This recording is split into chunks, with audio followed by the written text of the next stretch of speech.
Jeremy Vine refuses to answer construction worker who asks whether he is overpaid. Jeremy Vine held a call-in on his Radio 2 show, after it was revealed he earns a salary of over £700,000 a year, so listeners could state their views on how much BBC employees are paid. The Radio 2 presenter spoke with Harry Jones, a construction worker from Glamorgan, who asked him whether he was embarrassed to pick up his paycheck, and whether he thought he was overpaid.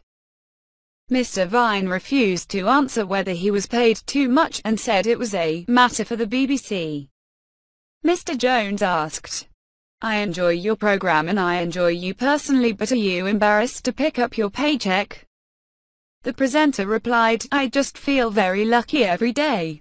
When asked, "Do you think you're overpaid?" Jeremy Vine said he didn't want to answer.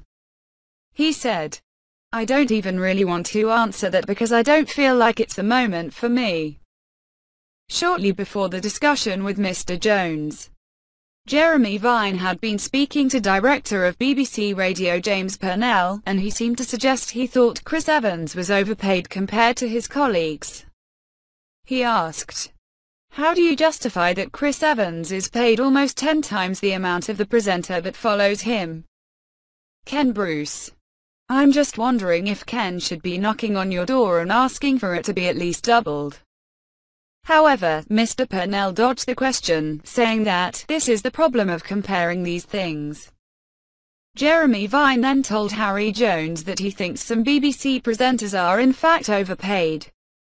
Mr. Jones said, "You spend your life asking people questions. I am asking you a direct question. Do you think you and the rest of the BBC are overpaid?" The presenter answered, "Some are." The construction worker told Jeremy Vine that although he enjoys the BBC's output, he didn't think the pay disparity between BBC employees and those on the minimum wage was fair.